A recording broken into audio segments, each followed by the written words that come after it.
제가 어디가 좋아서 이러세요? 좋아서 만나나요? 좋아하려고 만나는 거죠. 우리 나이에 첫눈에 반한다는 게 어디 있습니까? 좋아질 것 같으니까. 좋아하는 구석이 있으니까. 그게 땡겨서 만나고 싶은 거죠. 그의 대답은 그녀의 마음을 움직였습니다. 거짓말로 뭔가 근사한 이유를 댈 법도 했지만 그는 진솔하게 속마음을 털어놓았습니다. 그녀는 그에게 점점 빠져들었습니다. 그의 말뿐만 아니라 행동도 진실됐습니다. 두 사람이 교제를 시작한 후 그는 항상 그녀 곁을 지켜주었습니다. 처음에는 살짝 의심도 들었습니다. 혹시 문방구 건물 때문에 접근하는 것이 아닌가 하고 말입니다. 사연을 듣고 난 후 각자의 의견을 댓글로 남겨주시기 바랍니다. 사소한 댓글이라도 사연자분에게 큰 힘이 될 수 있습니다. 각색될 수 있고 사연자분의 입장에서 구성될 수 있습니다. 김말순 여사는 60대 후반의 여성으로 하루하루를 열심히 살아가고 있었습니다. 그 나이 또래의 부모들이 흔히 그러하듯 그녀 역시 자식들이 건강하고 행복하게 사는 것이 가장 큰 바람이었습니다. 물론 그녀 자신도 죽는 날까지 건강하고 평안하기를 바라고 있었지만 그것은 말처럼 쉬운 일이 아니었습니다. 세상에서 가장 어려운 일이 바로 두 다리 뻗고 평온히 사는 것이라는 걸 그녀는 몸소 체감하고 있었습니다. 이제 좀 여유를 부리며 살만하면 꼭 무슨 일이 생기고 뭘 좀 해볼까 하면 돈구멍으로 돈이 줄줄 새어나가 늘 노심초사한 날들을 보내고 있었습니다. 그녀는 문득 어린 시절이 떠올랐습니다. 그녀의 어린 시절은 가난과 함께 시작되었지만 그녀는 절망 대신 희망을 품고 자랐습니다. 그녀가 태어난 집은 비좁고 허름했으며 비 오는 날에는 지붕에서 물이 새곤 했습니다. 집안 형편은 늘 빠듯했지만 그래도 부모님은 책임감 있는 분들이었습니다. 다른 집들처럼 빚더미에 올라앉거나 아버지가 노름에 빠져 집안이 풍비박산 나는 일은 없었습니다. 이는 당시로서는 다행스러운 일이었습니다. 그녀는 집안의 경제적 어려움을 일찍부터 몸으로 느꼈습니다. 새 옷을 입는 날은 명절이나 특별한 날로 제한되었고 그마저도 동네 시장에서 산헌 옷을 수선해 입는 일이 대부분이었습니다. 학교에 가면 친구들 사이에서 열등감을 느낄 때도 많았습니다. 친구들이 알록달록한 도시락을 펼칠 때 그녀는 주로 된장에 밥을 비빈 단출한 도시락을 먹었습니다. 그러나 그녀는 그 상황을 부끄러워하지 않고 오히려 더 나은 삶을 위해 노력해야 한다는 다짐을 하며 견뎠습니다. 그녀는 어릴 때부터 가난을 극복하려는 강한 의지가 있었습니다. 어머니가 검소하고 부지런하게 집안 살림을 꾸려나가는 모습을 보며 그녀는 일찍부터 부지런함과 성실함이 삶의 기본이라는 것을 배웠습니다. 아버지는 무뚝뚝하지만 책임감이 강한 사람이었고 가끔 술을 마셔도 가족들에게 해를 끼치지 않았습니다. 이처럼 가족 간에 큰 사건 없이 안정적으로 유지되는 환경은 그녀가 희망을 품을 수 있는 중요한 기반이 되었습니다. 그녀는 어릴 때부터 스스로가 처한 현실을 누구보다 잘 알고 있었습니다. 학교에 다니며 책을 펼칠 때마다 또 친구들과 뛰어놀다가도 그녀의 머릿속에는 늘 같은 질문이 맴돌았습니다. 그녀는 남몰래 그렇게 속으로 자신을 다독였습니다. 어른들이 말하는 노력하면 잘 살 수 있다는 말을 철석같이 믿으며 자신도 언젠가는 더 나은 삶을 살 수 있으리라 다짐했습니다. 그렇다고 해서 그녀의 어린 시절이 완전히 희망으로 가득 찬 것은 아니었습니다. 때로는 자신의 노력으로도 가난을 벗어날 수 없을 것 같다는 두려움에 휩싸이기도 했습니다. 가난한 집안 사정 때문에 더 좋은 옷을 입지 못하거나 맛있는 음식을 먹지 못하는 날이면 어머니가 이것도 감사하며 먹어야 한다는 말을 할 때 그녀는 속으로 반발심을 품기도 했습니다. 왜 가난을 당연히 받아들여야 하지? 나는 이렇게 살고 싶지 않은데. 이런 마음은 그녀를 더 독하게 만들었습니다. 어머니가 이웃집 일을 돕고 품삯을 받아오는 모습을 보면서 그녀는 돈의 소중함을 일찍 깨달았고 어른이 되면 무조건 열심히 살아야겠다는 다짐을 했습니다. 갑자기 그녀가 어린 시절이 생각난 이유는 주변에 아이들이 많았기 때문입니다. 그녀는 서울 외곽에 있는 초등학교 근처에서 작은 문방구를 운영하고 있었습니다. 요즘처럼 물건 사러 오는 아이들이 적어진 시대에 구멍가게 장사라는 것이 점점 더 어려워지고 있었습니다. 주변 건물들은 리모델링으로 새 단장을 하고 있었지만 그녀에게는 이곳이 전부였기에 낡은 2층짜리 건물의 1층은 문방구로 2층은 주거 공간으로 사용하고 있었습니다. 젊은 시절에는 남편과 함께 이곳에서 청춘을 보냈습니다.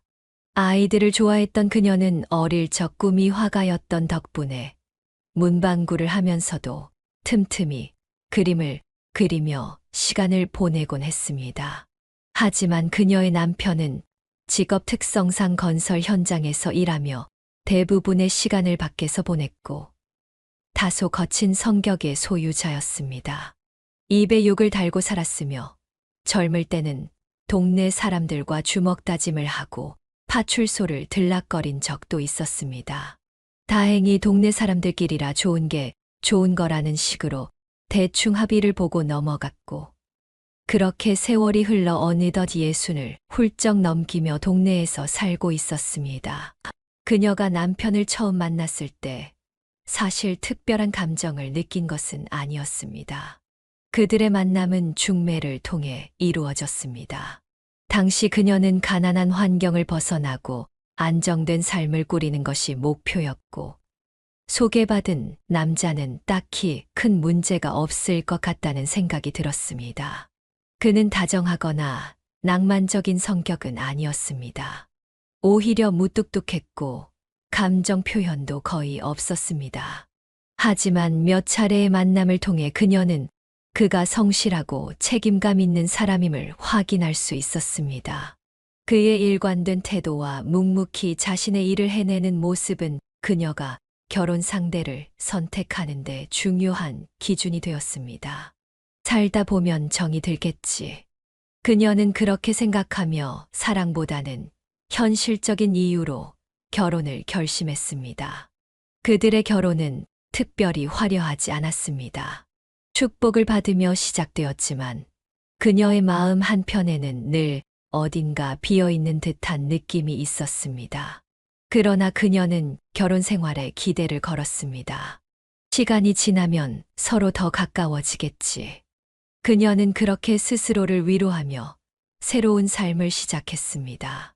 결혼 생활이 시작된 후 그녀는 그가 말이 적고 표현이 없는 사람임을 더욱 실감했습니다. 결혼 초기 그녀는 혼자 밥을 먹는 것 같은 외로움을 느낄 때도 많았습니다. 그래도 그녀는 남편의 성실함과 책임감에 의지하며 하루하루를 보냈습니다. 그는 늘 일찍 출근하고 늦게 퇴근했으며 월급을 꼬박꼬박 집으로 가져왔습니다. 생활비를 쓰고 남은 돈을 꼼꼼히 저축하며 미래를 계획하는 모습은 믿음직스러웠습니다. 하지만 그녀의 마음은 점점 복잡해졌습니다. 살다 보면 정이 든다고 했는데 왜 일이 쉽지 않을까?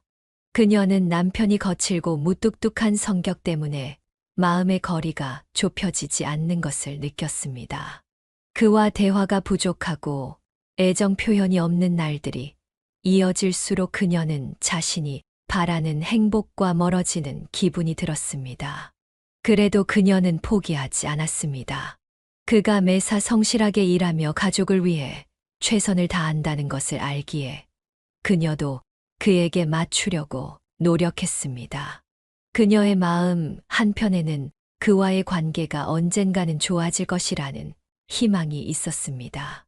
그렇게 두 사람은 크고 작은 다툼과 함께 때로는 웃고 울며 삶의 무게를 함께 견디며 살아갔습니다.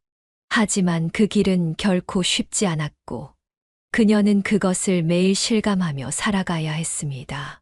그래도 남편은 집안에서는 비교적 괜찮은 가장이었습니다.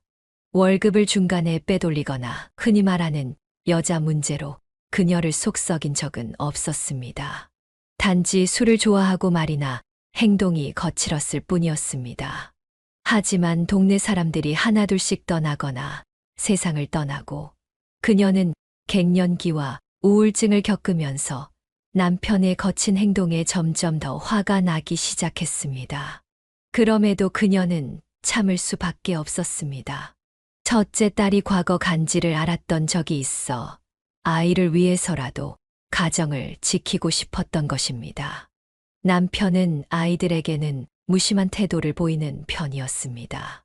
그는 가족을 부양하기 위해 늘 바쁘게 일했고 집에 있을 때도 아이들과 친밀한 시간을 보내기보다는 조용히 혼자 시간을 보내는 경우가 많았습니다. 그녀는 남편의 이런 태도가 마음에 들지 않았지만 아이들을 위해 참고 지낼 수밖에 없었습니다. 특히 첫째 아이를 생각하면 더더욱 그럴 수밖에 없었습니다. 첫째 딸이 태어날 때부터 몸이 약했습니다.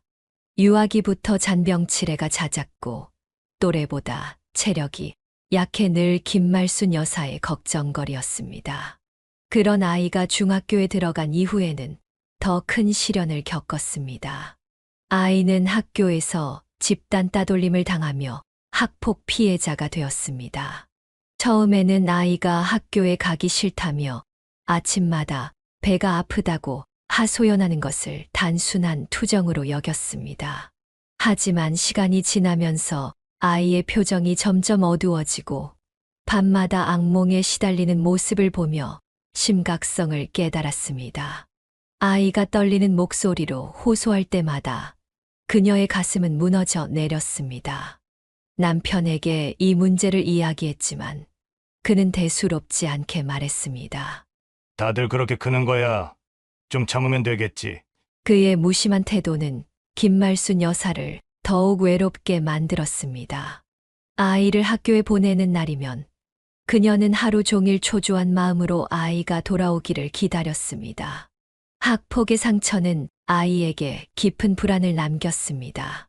그로 인해 아이는 불안 증세가 심해졌고 스트레스로 인해 간질병까지 생기게 되었습니다. 아이가 갑작스럽게 발작을 일으켜 바닥에 쓰러졌던 날, 그녀는 절망감을 느끼며 오열했습니다. 그날 이후 그녀는 아이를 더욱 보호하기 위해 모든 것을 희생해야 한다고 결심했습니다. 병원 치료를 받게 하고 정신과 상담도 받도록 했습니다. 주변 사람들에게 아이의 병을 숨기며 아이가 편히 생활할 수 있도록 최선을 다했습니다.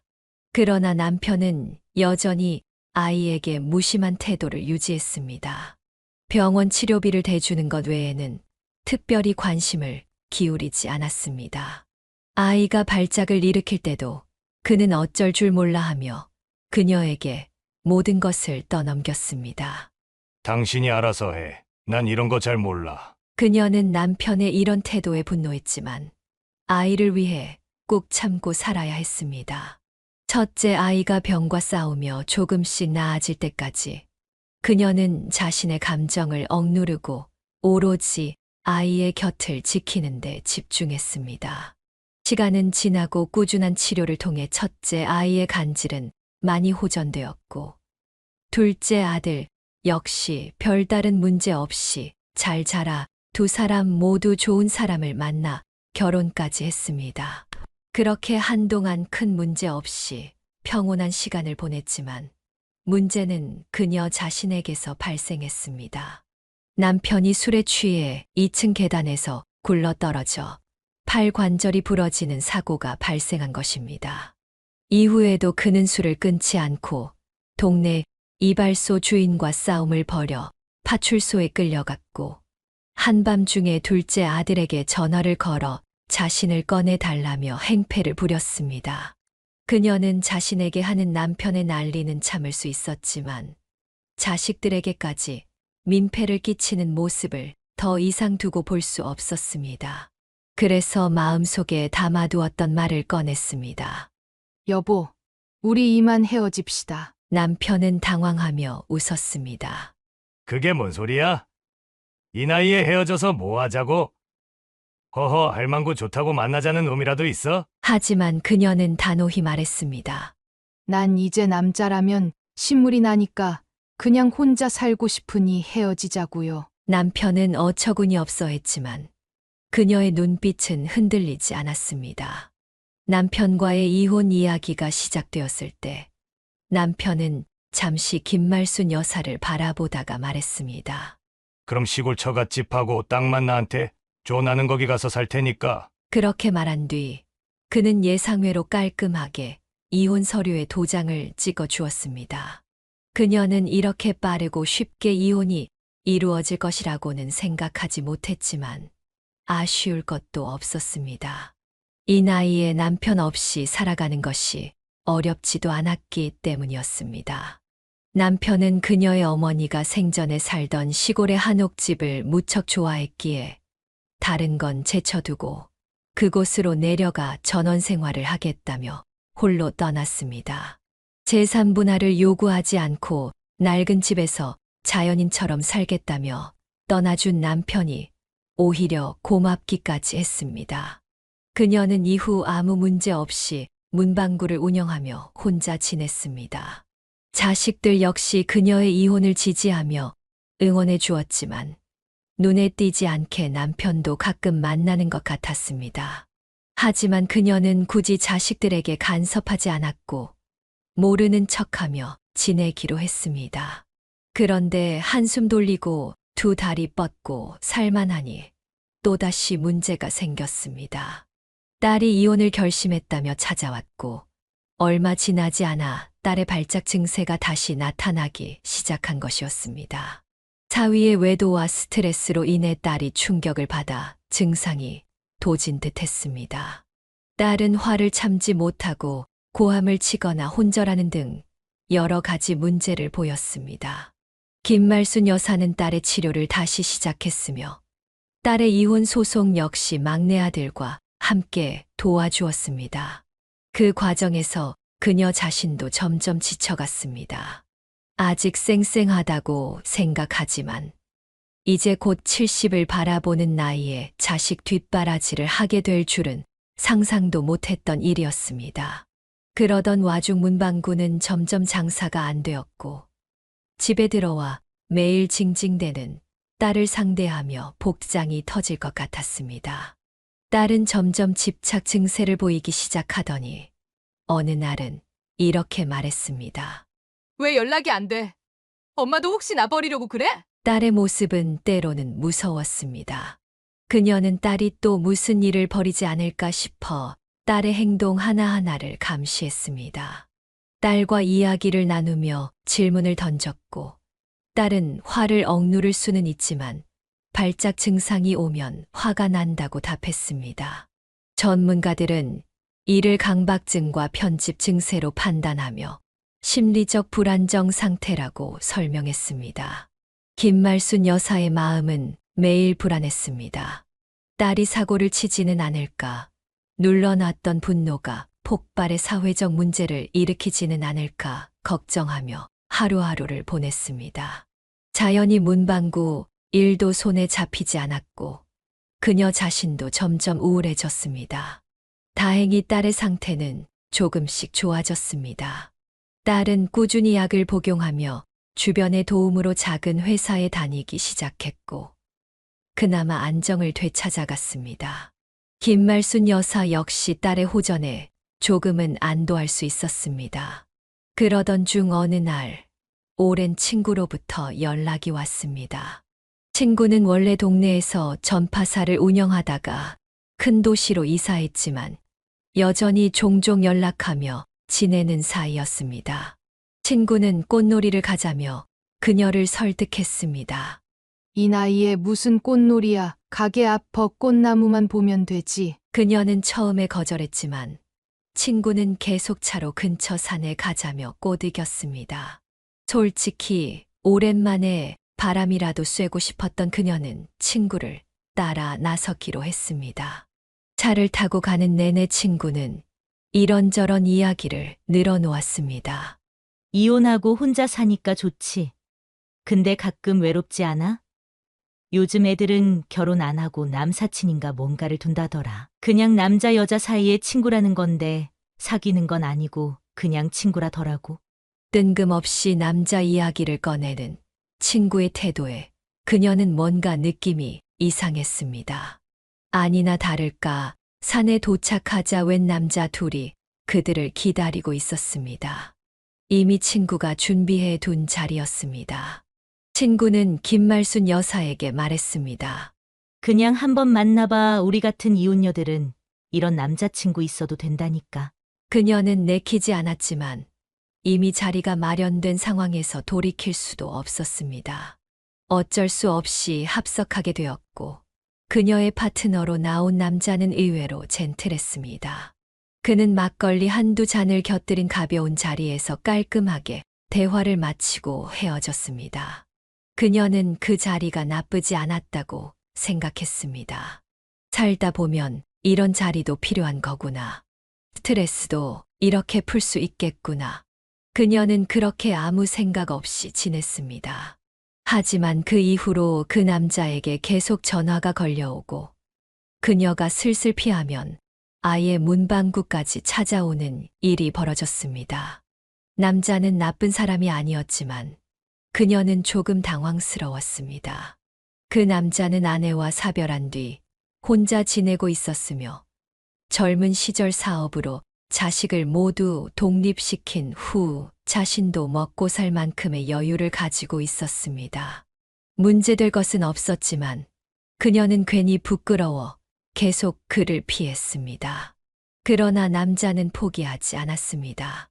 꽃을 선물하며 그녀를 찾아왔고 가끔은 문방구에 앉아 꼬마 손님들에게 이것저것 물건을 챙겨주기도 했습니다. 심지어 문방구 문을 닫을 때까지 기다렸다가 함께 저녁을 먹으러 가는 일도 있었습니다. 그의 행동은 특별할 것 없이 평범했지만 그녀는 그 점이 마음에 들었습니다. 어느 날 그녀는 그에게 물었습니다. 제가 어디가 좋아서 이러세요? 그 남자는 담담히 대답했습니다. 좋아서 만나나요? 좋아하려고 만나는 거죠. 우리 나이에 첫눈에 반한다는 게 어디 있습니까? 좋아질 것 같으니까. 좋아하는 구석이 있으니까. 그게 땡겨서 만나고 싶은 거죠. 그의 대답은 그녀의 마음을 움직였습니다. 거짓말로 뭔가 근사한 이유를 댈 법도 했지만 그는 진솔하게 속마음을 털어놓았습니다. 그녀는 그에게 점점 빠져들었습니다. 그의 말뿐만 아니라 행동도 진실됐습니다. 두 사람이 교제를 시작한 후 그는 항상 그녀 곁을 지켜주었습니다. 처음에는 살짝 의심도 들었습니다. 혹시 문방구 건물 때문에 접근하는 것이 아닌가 하고 말입니다. 그러나 그의 재산이 훨씬 더 많다는 것을 알게 되면서 그런 걱정은 사라졌습니다. 그는 단지 그녀 자체를 좋아했던 것이었습니다. 그렇게 둘은 점점 가까워졌습니다. 그녀 역시 오랜만에 설레는 감정을 느끼며 그에게 애착을 가지기 시작했습니다. 사실 그 남자가 외모가 훤칠하다거나 특별히 잘생긴 것은 아니었습니다. 하지만 젠틀한 매너가 돋보였습니다. 그러다 보니 그녀는 그에 대해 모든 것을 알고 싶어졌습니다. 어느 날 조심스레 물었습니다. 아내분은 무슨 병으로 돌아가신 거예요? 아니면 사고로 떠나보내신 거예요? 그 남자는 순간 당황한 기색을 보이며 말했습니다. 난 그 이야기는 묻지 말아 주세요. 대화는 매끄럽지 못했습니다. 그녀는 괜히 질문했나 싶어 스스로를 탓했지만 한편으로는 아픈 부분을 건드렸기 때문에 그럴 수도 있겠다고 생각했습니다. 그녀는 화제를 돌려 물었습니다. 제 친구랑은 어떻게 알게 된 사이예요? 그는 답했습니다. 친구 남편이랑 잘 알고 지내다가 가끔 만나서 막걸리 마시는 사이였어요. 그녀는 수긍했습니다. 그 친구는 활발하고 빠르게 움직이는 성격이었으며 워낙 남편과 성향이 맞지 않아 이혼 후 혼자 지내고 있던 터라 그럴 수도 있겠다 싶었습니다. 시간이 흐르며 두 사람은 점점 가까워졌고 살림을 합치게 되었습니다. 그녀는 딸과 아들에게 남자를 소개했습니다. 아들은 별다른 반응이 없었지만 딸은 크게 반대했습니다. 엄마, 그래도 그렇지 갑자기 재혼이라도 할 셈이야? 아빠도 버젓이 계시는데 이건 아니잖아. 딸의 말에 그녀는 서운했습니다. 자신도 사람이고 감정이 있는데 오직 자신만 생각하는 딸이 밉기도 했습니다. 그러나 딸을 달래기 위해 말했습니다. 니들한테 피해 안 줄 거니까 걱정 마라. 그렇게 마무리했지만 섭섭한 마음은 쉽게 가라앉지 않았습니다. 자연히 그녀는 그 남자에게 더 의지하게 되었습니다. 자식들을 키워도 결국엔 자신을 위로할 수 있는 건 자식이 아니었습니다. 그 후 딸은 이혼 절차를 완전히 마무리하고 작은 원룸을 얻어 분가했습니다. 그러던 어느 날 남자가 제안을 했습니다. 그냥 우리 살림 합치는 거 어때요? 내가 사는 집으로 오라고 하면 당신도 불편할 테니까 차라리 내 집도 정리하고 당신 사는 건물도 팔고 남은 돈을 합쳐 신도시 쪽으로 이사 갑시다. 그녀는 그의 제안에 마음이 흔들렸습니다. 그녀는 오래전부터 이 동네의 재개발 소식을 익히 들어왔습니다. 동네는 새로운 건물들이 속속 들어서고 있었고 그녀의 집만 낡고 오래된 채 남아 있었습니다. 건설업자들과 부동산 중개인들이 끊임없이 찾아와 건물 값을 후하게 쳐주겠다며 매도를 권유했습니다. 이곳을 허물고 아파트나 빌딩을 올리겠습니다. 아주 좋은 조건입니다. 그들은 이렇게 말했지만 그녀는 이곳을 떠나고 싶지 않았습니다. 비록 이혼한 뒤 자식들마저 떠난 집이었지만 이 건물은 그녀의 흔적과 인생이 담긴 소중한 공간이었습니다. 모든 것을 새 것으로 바꾸는 세상 속에서 그녀는 이 건물을 지키고 싶었습니다. 그러나 남자친구가 건물을 팔고 새롭게 시작하자는 제안을 하자 그녀의 마음은 흔들렸습니다. 그녀는 고민하겠다고 답한 뒤 집으로 돌아왔습니다. 그때 이혼한 남편이 갑자기 찾아왔습니다.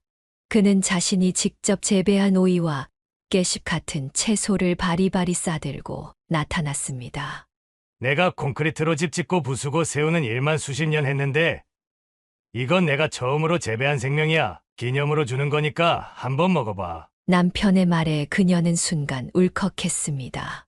그는 거친 성격 때문에 늘 그녀를 힘들게 했지만 한편으로는 평생 가족을 위해 시멘트, 가루를 먹어가며 공사장에서 고된 일을 했던 남편이기도 했습니다.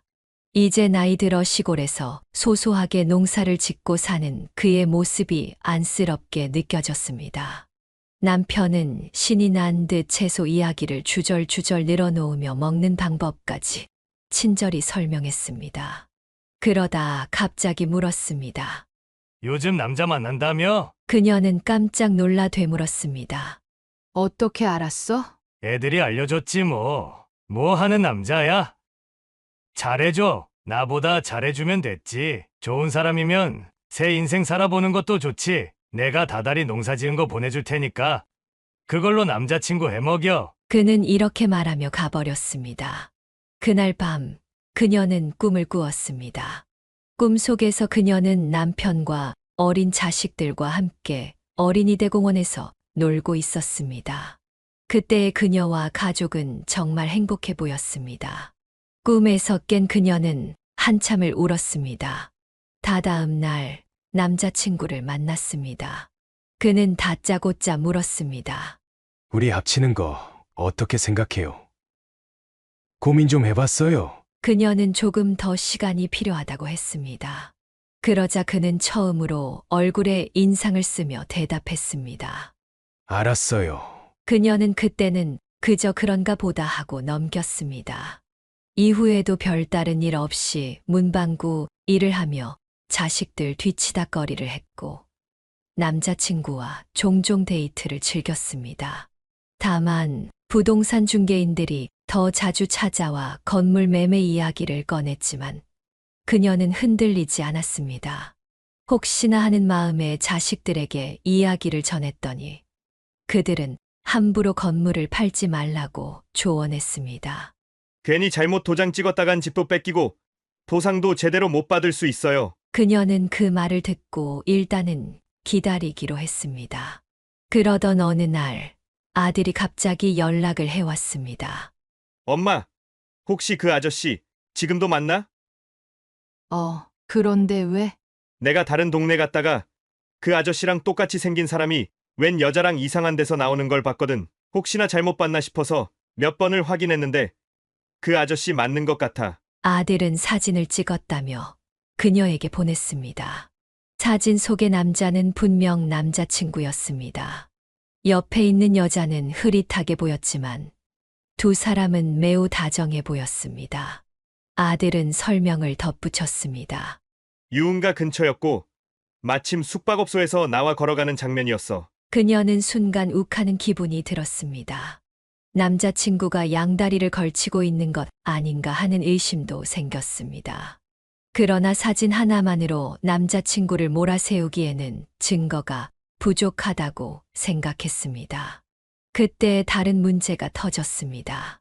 전세를 준 집에서 세입자가 사고를 쳤다는 연락이 온 것이었습니다. 그녀가 소유한 낡은 단독주택은 전세를 주고 있었지만 세입자가 갑작스럽게 나가겠다며 전세 보증금을 돌려달라고 요구해 왔습니다. 그녀는 그 돈을 당장 마련할 여유가 없었습니다. 전세 수입은 생활의 큰 부분을 차지하고 있었기에 세입자가 떠나버리면 경제적으로 상당히 불안정해질 상황이었습니다.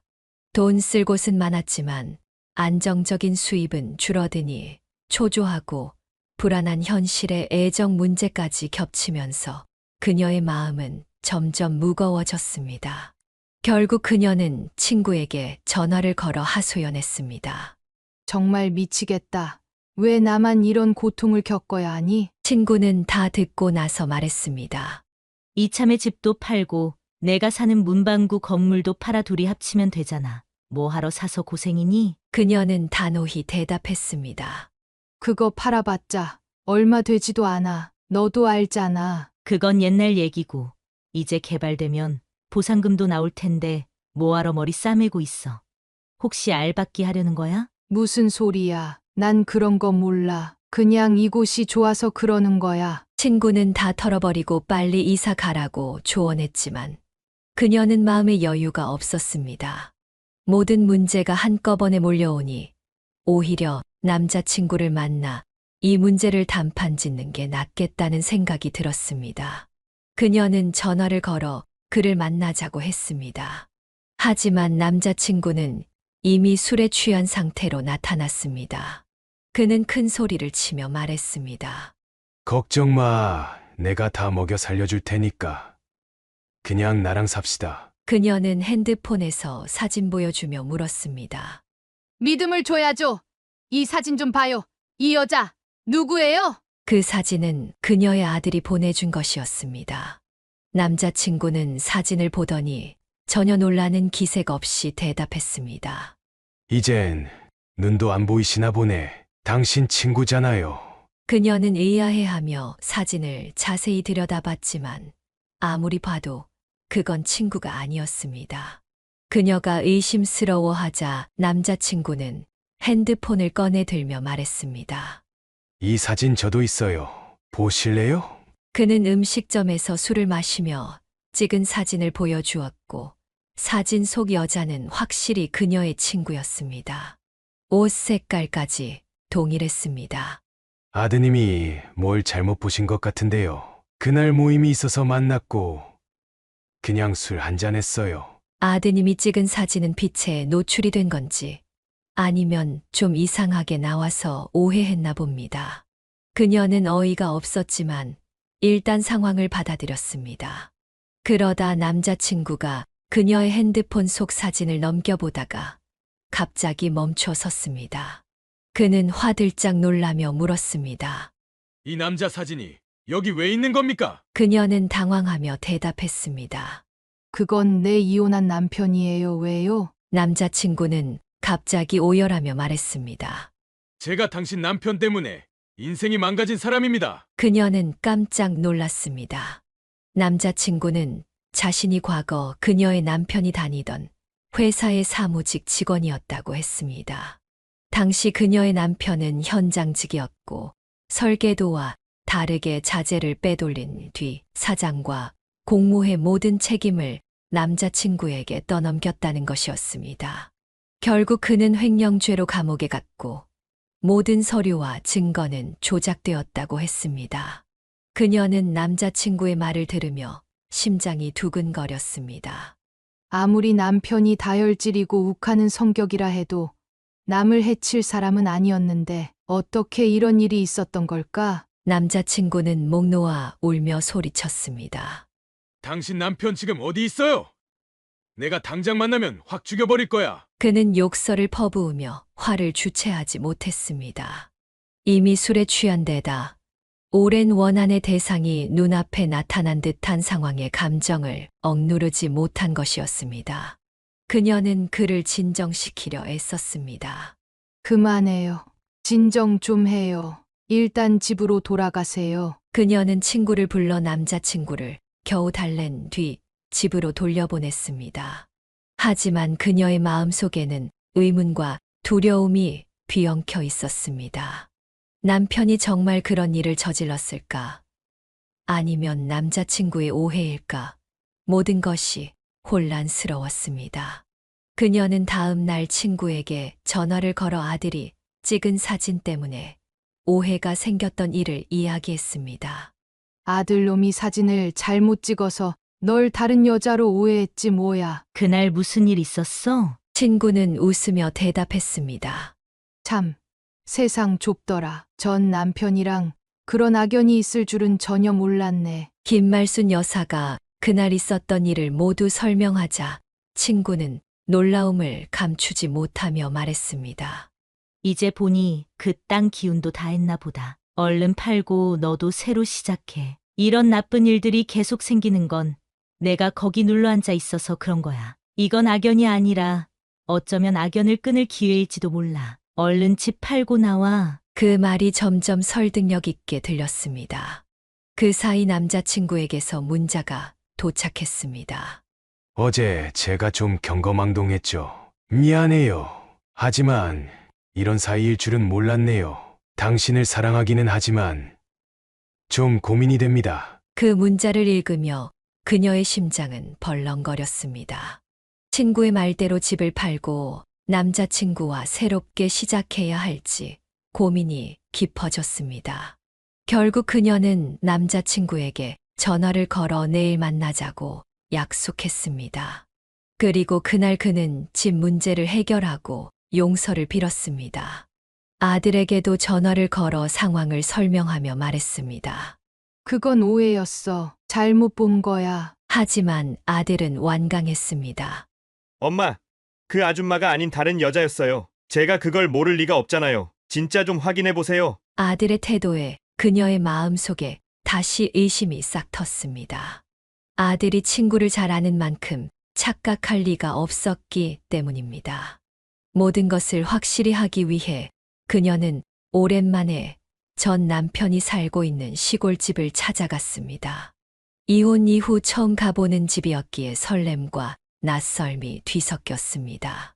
그녀의 어머니가 살았던 집은 이제 남편의 손길로 수리가 되어 깔끔하고 정갈해졌으며 마당에는 온갖 채소가 심어져 있었습니다. 남편의 이런 면모를 그녀는 전혀 몰랐습니다. 그녀는 남편과 오랜만에 마주 앉아 이런저런 이야기를 나누다 조심스레 물었습니다. 혹시 그 건설사 다닐 때 누구 한 명 속여서 감방 보낸 적 있어? 남편은 의아한 표정으로 되물었습니다. 이게 무슨 소리야? 당신이 자재 빼돌린 거 윗사람하고 입 맞춰서 부하 직원한테 덮어 씌웠다는 얘길 들었어. 사실이야? 남편은 갑자기 화를 내며 소리쳤습니다. 누가 그런 헛소문을 퍼뜨려? 말도 안 되는 소리야. 김말순 여사는 남자친구 사진을 보여주며 확인하려 했지만 핸드폰 속 사진이 모두 사라져 있었습니다. 그녀는 당황했지만 남자친구의 이름을 대며 물었습니다. 혹시 이 이름 알아? 남편은 고개를 저으며 말했습니다. 누구야? 얼굴이라도 보여줘. 아님 당장 전화 걸어 만나자고 해. 잠자 대면하자. 그녀는 순간 멍해졌다가 아들이 찍은 사진이 있다는 것을 떠올리고 아들에게 사진을 다시 보내달라고 요청했습니다. 사진을 받은 그녀는 남편에게 사진을 보여주며 물었습니다. 이 사람 알아? 남편은 사진을 한참 들여다보더니 말했습니다. 이 새끼 이거 아직도 사고 치고 다니네. 아니 어떻게 알고 너한테 접근한 거야? 이놈 사무실에서 서류로 장난치다가 나한테 걸렸던 놈이야. 얼굴은 반반하게 생겨가지고. 그녀는 깜짝 놀라며 물었습니다. 무슨 소리야? 그 사람은 당신 때문에 인생이 망가졌다고 했어. 남편은 비웃으며 말했습니다. 말도 안 되는 소리. 이놈이 자재 빼돌리다 걸려서 내가 신고한 거야. 지가 잘못해놓고 내 탓을 해. 그 말을 듣는 순간 김말순 여사의 머릿속이 아찔해졌습니다. 남자친구는 남편 때문에 감옥에 갔다고 했는데 남편은 정반대의 이야기를 하고 있었습니다. 그녀는 무엇이 진실인지 알 수 없었고 혼란스러움에 휩싸였습니다. 그녀는 남편과 남자친구가 서로 아는 사이라는 것을 뒤늦게 알게 되었습니다. 그리고 남편이 지적한 잘못으로 남자친구가 감옥에 간 것도 사실이었습니다. 이후 남자친구는 감옥에서 알게 된 동기와 함께 질 낮은 다단계 사업을 시작해 돈을 벌었으나 결국 사업이 망해 남은 재산으로 근근히 살아가고 있다는 것도 드러났습니다.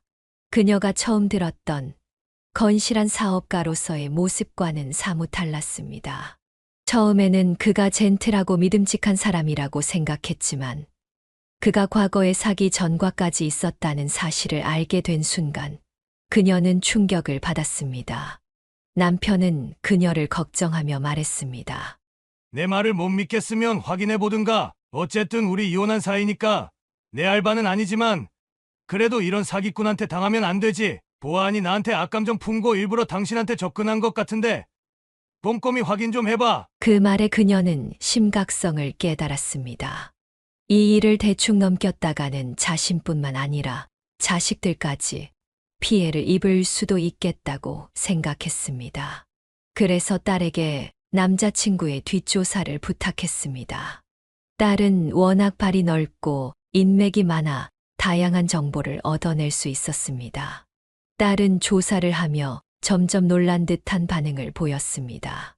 엄마, 이 남자 알고 보니 사별한 게 아니라 별거 중이었어요. 그녀는 깜짝 놀랐습니다. 뭐라고? 별거? 물론 이혼이나 다름없는 상태긴 한데 사별과는 다르잖아. 그리고 다단계 사업했던 것도 맞아. 그런데 그 다단계가 아주 질 낮은 사업이었고 폭력이나 협박도 있었대. 그 때문에 감옥에 간 거야. 그녀는 더 큰 충격을 받았습니다. 남편 때문에 억울하게 감옥에 갔다고 했던 이야기가 사실은 그가 자재를 빼돌려 사기를 쳤기 때문이라는 것도 밝혀졌습니다. 그러나 딸이 전해준 말 중 가장 충격적인 것은 이었습니다.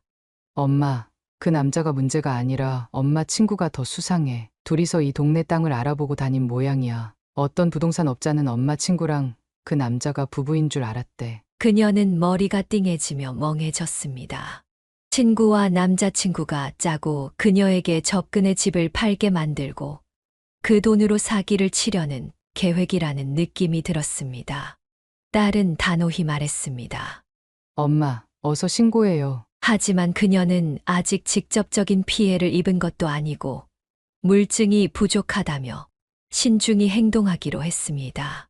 우선 친구와 만나 이야기를 나누며 단서를 찾기로 했습니다. 그녀는 친구를 집 근처의 호프집으로 불러냈습니다. 술을 잘 마시지 못하는 그녀였지만 일부러 술을 마시며 친구의 마음을 떠보려고 했습니다. 대화를 나누다 슬쩍 물었습니다. 너랑 남자친구랑은 언제부터 알게 된 사이야? 모임 있다고 했잖아. 친구는 대수롭지 않게 대답했습니다. 뭐, 우리 나이에 모임에서 만나 술 몇 잔 마시고 놀다 보면 가까워지는 거지. 그리고 너랑 잘 어울릴 것 같아서 소개해 준 건데. 이제 와서 그런 걸 왜 물어? 어서 마셔. 친구의 태도에서 묘한 위화감이 느껴졌습니다. 친구가 잠시 자리를 비운 사이 그녀는 친구의 핸드폰을 몰래 열어봤습니다. 문자 메시지를 확인하자 남자친구와 수백 통의 문자를 주고받은 흔적이 있었습니다. 그 중에서도 가장 충격적인 내용은 이 문장이었습니다. 이렇게까지 해야 해. 어쨌든 빨리 집 팔게 하란 말이야. 이러다 또 감방 가고 싶어? 그녀는 온몸이 떨렸습니다. 남자친구와 친구가 자신을 속이고 있다는 사실이 확신으로 다가왔습니다. 그 사이 딸에게서 추가적인 증거라는 연락이 왔습니다. 남자친구가 다른 동네에서 이미 다른 여자와 함께 살림을 차리고 있었다는 것이었습니다. 게다가 그의 여성 관계는 매우 복잡하다는 사실까지 밝혀졌습니다. 그녀는 허탈감을 느꼈습니다. 자신이 믿고 의지했던 사람들이 모두 거짓으로 엮여 있었다는 사실에 더 이상 눈물을 흘릴 기운조차 없었습니다. 김말순 여사는 친구를 만나 단도직입적으로 이야기를 꺼냈습니다. 우리가 동네에서 친구 먹고 지낸 지 얼마나 됐지? 한 30년 됐지? 그냥 솔직히 말할게. 내 딸이 그러는데 지금 남자친구라는 사람이 다른 여자랑 동거 중이래. 너 이거 알고 있었어? 그녀의 말에 친구가 움찔하며 놀란 기색을 보였습니다. 그녀는 멈추지 않고 계속 말했습니다. 둘이 어떤 사이인 줄은 모르겠지만 둘이 짜고 나를 속이려고 할 정도면 보통 관계는 아닐 거야. 그 말에 친구는 아무 말도 하지 않았습니다. 너가 이혼하고 돈 없어서 힘든 거 알아. 그래서 그 남자랑 짜고 내 건물 팔아서 어떻게 해보려는 것 같은데 차라리 돈을 빌려달라고 하지 그랬니? 어쨌든 내가 아직 사기당한 것도 아니고 별로 피해본 것도 없는 상황이니까 이번 일은 없던 일로 할게. 그리고 이 일은 내가 마무리 지을 테니까 그 사기꾼한테는 말하지 마. 그녀는 그렇게 말하고 자리에서 일어나려 했습니다. 그런데 친구가 갑자기 울먹이며 말했습니다. 미안해. 김말순 여사는 친구의 울음을 뒤로하고 뒤돌아보지도 않은 채 자리를 떠났습니다. 다음 날 남자친구를 만난 그녀는 더 이상 참을 수 없었습니다. 소문 듣자 하니 웬 여자랑 동거 중이라면서요? 그 남자가 당황하며 물었습니다. 누가 그래요? 다 알고 왔어요. 그리고 지금 있는 문방구 건물 팔아서 둘이 나눠 먹기로 했다면서요? 허허, 참나, 누가 그래요? 그가 부정하며 억울하다 소리쳤지만 그녀는 대답 대신 전날 친구와의 대화를 몰래 녹음한 녹음기를 꺼내 들었습니다. 이걸 들어보세요. 그녀는 어제 친구와 대화한 녹음을 들려주었습니다. 그리고 이내 입을 열었습니다. 당신이 우리 남편한테 악감정 품고 돈 필요한 내 친구 꼬드겨서 나한테 사기 치려고 접근한 것 다 알고 있습니다. 인정하시면 이 일은 없던 일로 하고 끝낼게요. 그렇지 않으면 저도 어쩔 수 없습니다. 물론 내 시간도 뺏기고 감정도 뺏겼지만 어차피 딸 간병도 했고 욱하는 남편 뒷바라지도 했던 여자라 이 정도는 그냥 악몽이라 생각하고 넘길게요. 그러니 인정하고 각자 갈 길 갑시다. 그녀의 말에 남자는 흔들리는 기색을 보였습니다. 그리고 갑자기 자리에서 일어나며 말했습니다. 아이씨, 재수더럽게 없네. 그는 그렇게 내뱉고 자리를 떠났습니다. 김말순 여사는 허무했습니다. 수십 년간 믿어왔던 친구를 잃었고 잠시나마 설렘을 느꼈던 남자도 잃었습니다. 내 팔자에 무슨 복이 있으려나. 그래도 사기당하지 않고 버틴 게 어디야. 그녀는 이후 딸을 통해 충격적인 사실을 더 알게 되었습니다. 남자친구가 다른 여자와 숙박업소에서 나오는 사진이 찍힌 것을 알고 친구가 그 여자처럼 분장해 다시 사진을 찍었던 것입니다. 이 모든 것이 그녀의 돈을 빼앗기 위해 둘이 공모한 일이었습니다. 하지만 물증이 부족한 상황에서 그녀는 신고, 대신 모든 것을 마음에 묻기로 했습니다. 법이 있으니 살려둔 거지. 정말 법만 없었으면 그놈을 어떻게 해버렸을 거야? 그녀는 마음이 만신창이가 된 상태로 이를 잇기로 했습니다. 화가 나서 모두 뒤집어 엎고 싶은 마음도 있었지만 그녀는 더 이상 시달리고 싶지 않았습니다. 이제는 자신과 가족을 위해 살기로 결심했습니다. 딸과 함께 주말마다 여행을 다니고 아들과 자주 만났습니다. 가끔은 이혼한 남편과 함께 밭에서 배추와 상추를 키우며 시간을 보냈습니다. 그녀는 그렇게 생각하며 평온한 일상을 찾아가기 시작했습니다. 김말순 여사는 며칠 전 남편이 뜬금없이 한 말을 떠올리며 생각에 잠겼습니다. 어차피 재혼은 귀찮지. 그냥 여기서 같이 살까? 문방구는 세 주고 공기 좋은 데서 같이 살면 좋잖아. 난 더 이상 당신 귀찮게 안 할게. 어차피 이 집도 당신이랑 장모님이 살던 집이잖아. 그녀는 남편의 말을 듣고 웃으며 대답했습니다. 난 이런 시골 싫어서 서울로 시집간 사람인데 뭘 여기서 또 살자고. 그래요, 난 됐어요. 말은 이렇게 했지만 마음 한구석이 따뜻해지는 걸 느꼈습니다. 거칠고 욱하는 성격의 남편이지만 그의 말에는 진심이 담겨 있었기 때문입니다. 간만에 남편의 따뜻함에 그녀도 기분이 좋아졌습니다. 다시 시골로 갈까? 그녀는 고민을 하며 시골집 마당을 둘러보았습니다. 푸른 채소들이 빛을 받으며 바람에 흔들리는 모습이 참 평화로웠습니다. 여기까지가 김말순 여사님의 사연이었습니다. 다시 행복해진 여사님이 보기 좋습니다. 사연을 듣고 댓글을 남겨주시기 바랍니다. 사소한 의견일지라도 사연자분에게는 큰 힘이 됩니다. 노골적인 악성 댓글은 사연자분에게 상처가 될 수 있으니 삼가주시기 바랍니다.